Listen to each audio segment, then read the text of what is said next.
எல்லாருக்கும் வணக்கம்ப்பா. இன்னைக்கு வந்து கேஎஃப்சி சிக்கன் செய்ய போகிறேன். அது கொஞ்சம் 4 கிலோ போன்லெஸ் வாங்கியிருக்கேன். போன்லெஸ்ல வந்து கேஎஃப்சி சிக்கன் அது எப்படின்னு அது உங்களுக்கு சொல்கிறேன். அது என்ன தேவையான பொருள், அது என்னென்னு நான் உங்களுக்கு சொல்கிறேன்ப்பா. எனக்கு வந்து இப்போ தயிர் போட்டிருக்கேன். அதுக்கப்புறம் என்னப்பா போட்டிருக்கேன், வெறும் ரெட் சில்லி போட போகிறேன். இந்த கேஎஃப்சி சிக்கனுக்கு ரெட் சில்லி, போன்லெஸ் சிக்கனு, தயிர், ரெட் சில்லி போதுமா அது? இப்போ அந்த சிக்கனில் வந்து இப்போ வந்து ஒரு முட்டை ஒன்று உடச்சி ஊற்றிக்கலாம். காஷ்மீர் மிளகாய் தூளும் தயிர், அப்புறம் உப்பு போட்டுருக்கியாக்கா? உப்பு போடல. இப்போ வந்து ஒரு முட்டையை அதை உடச்சி அதில் ஊற்றிக்கலாம். ஊற்றி நல்லா அதை வந்து ஒரு 10 நிமிஷத்துக்கு நல்லா வந்து அதை வந்து கலந்து அதுக்கப்புறம் நம்ம ஊற வச்சுக்கலாம்.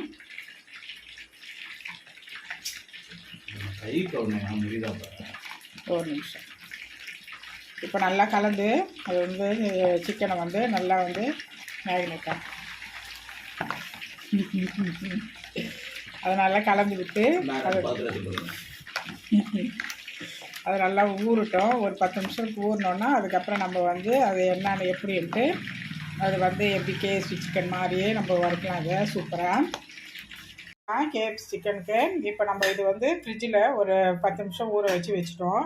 இப்போ வந்து இதில் என்னென்ன போட்டிருக்கேன்னா, கார்ன்ஃப்ளவர் மாவு கொஞ்சம், மைதா ஒரு கொஞ்சம் ரெட் சில்லி கொஞ்சம் பெப்பர் கொஞ்சம், அதுக்கப்புறம் இதில் கொஞ்சம் உப்பு கொஞ்சம் போட்டிருக்கேன். இப்போ இது நல்லா கலந்து விட்டுக்கலாம்.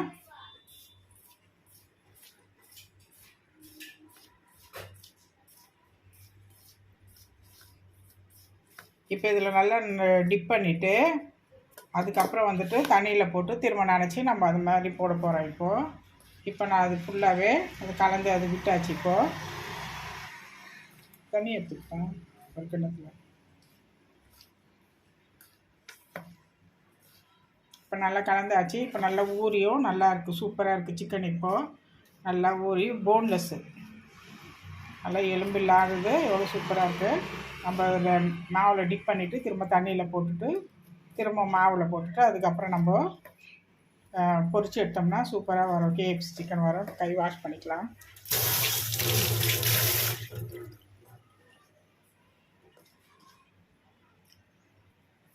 வந்து நம்ம மாவில் போட்டு டிப் பண்ணிவிட்டு அதுக்கப்புறம் தண்ணியில் போட்டுட்டு மாவில் திரும்ப நம்ம என்ன பண்ணோம், அதை கலந்து விட்டுட்டு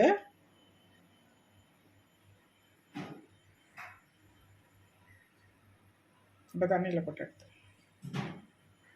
இப்போ தண்ணியில் போட்டு சும்மா இப்படி வாஷ் பண்ணிவிட்டு திரும்ப நம்ம எடுத்துட்டு ஒரு 2 அப்படியே சும்மா அந்த தண்ணியெல்லாம் அப்படி விட்டுட்டு திரும்ப மாவில் நம்ம ஒரு பரட்டி ஒரு பிளேட்டில் வச்சுக்கலாம். இப்போ எண்ணெய் காஞ்சிட்ருக்கு.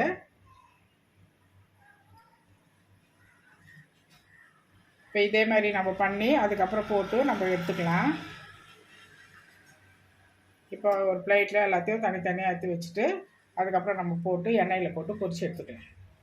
இப்போ போட்டு எண்ணெயில் போட்டு இப்போ மிதமான தீயில் வச்சு நம்ம வறுத்து எடுக்கணும். ரொம்ப ஹையில் வச்சோம்னா அது தீஞ்சு போயிடும். அது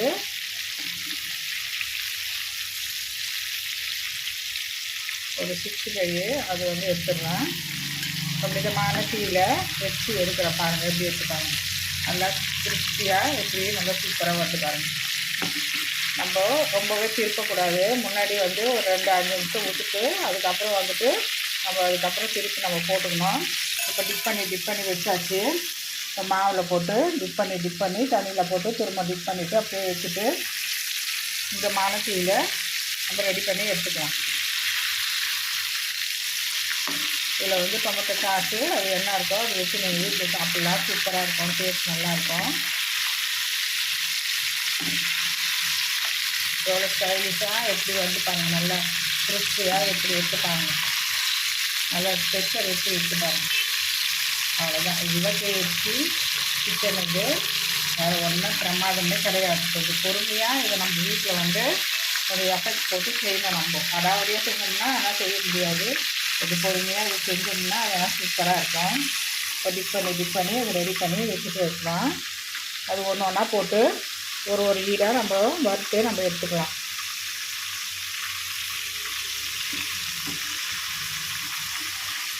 இன்னும் கொஞ்சம் துவக்கணும். இன்னும் சேர்ந்தோடனே நம்ம எடுத்துக்கலாம். வறுத்து எடுத்தாச்சுப்பா. வறுத்து எடுத்துட்டு ஒரு ஈடு வறுத்து எடுத்துட்டேன். இப்போ எப்படி இருக்கு பாருங்க. நல்லா சூப்பராக நல்லா கிறிஸ்பியாக நல்லாயிருக்கு. இப்போ இந்த ஈடு வந்து இப்போ வச்சுருக்கேன். இப்போ வந்து நம்ம எண்ணெயில் போட்டுடலாம். மிதமான தீயில தான் ரொம்ப நேரம் ஆகும் வேகிறதுக்கு. அதனால் மிதமான இதுலேயே நம்ம வச்சு இதை இப்போ பொறுமையாக வறுக்கணும். கொஞ்சம் எல்லாத்துக்கும் இது வந்து பொறுமை வேணும். இதை இந்த பிள்ளைங்க ஆனால் விரும்பி சூப்பராக சாப்பிடுவாங்க. நம்ம எங்கே கடையில் போய் வாங்க வேண்டியதே கிடையாது.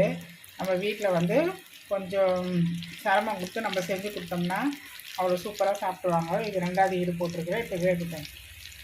இப்போது நல்லா வறுத்து எடுத்து வச்சாச்சுப்பா. இன்னொரு ஈடு இருக்குது, அதை இப்போ நம்ம வறுத்துக்கலாம். இப்போ நல்லா திருப்பி விட்டுட்டு அதுக்கப்புறம் நல்லா வறுத்து எடுத்துக்கலாம். நம்ம உடனே திருப்பக்கூடாது. அது அப்படியே ஒரு மாதிரி பிடிச்சிருக்கும் மாவு. அதனால் வந்துட்டு ஒரு 5 நிமிஷம் 10 நிமிஷம் அதுக்கப்புறம் நம்ம நல்லா தாண்டி அது நல்லா வறுத்தோன்னு திரும்ப திருப்பணும். அதுக்கப்புறமா தான் நம்மளுக்கு இந்த மாதிரியான அதே இது அளவு அப்படியே நம்ம அந்த KFC சிக்கனு எப்படி இருக்கோ அதே மாதிரி வரும். ஒரு சூப்பராக இருக்குது பாருங்க. எல்லாமே ஒரே ஈவனாகவே எல்லாமே இருக்குது. எல்லாமே ஒரே even KFC chicken. Tomato sauce இருந்தால் டொமேட்டோ சாஸ் வச்சு சாப்பிட்லாம். வெறும்னா கூட நீங்கள் வச்சு வீட்டில் அழகாக சாப்பிட்லாம். அது இப்போ இது நல்லா இது வறுபட்டுச்சு. இப்போ இதுவும் வச்சுக்கோங்க.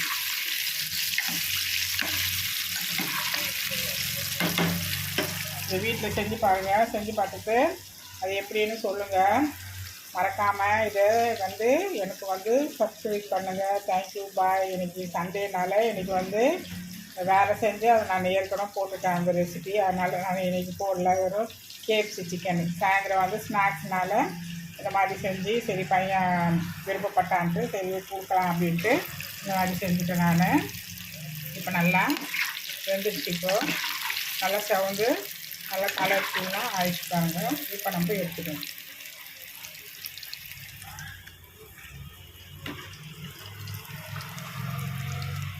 அது கொஞ்சம் கொஞ்சமாக தான் போடணும். ரொம்ப போட்டோம்னா அதுக்கப்புறம் வேகாது வேறு. அது தேவையானது மட்டும் நம்ம போட்டுட்டு நம்ம வேக வச்சு நம்ம எடுத்துக்கலாம். இப்போ எவ்வளோ சூப்பராக இருக்குது பாருங்க. இன்னொரு ஈடு இருக்குது. இன்னொரு ஈடு போட்டு அதை எடுத்துக்கிறேன் நான். இது வீட்டில் நீங்கள் செய்யுங்க. பாய். தேங்க்யூ.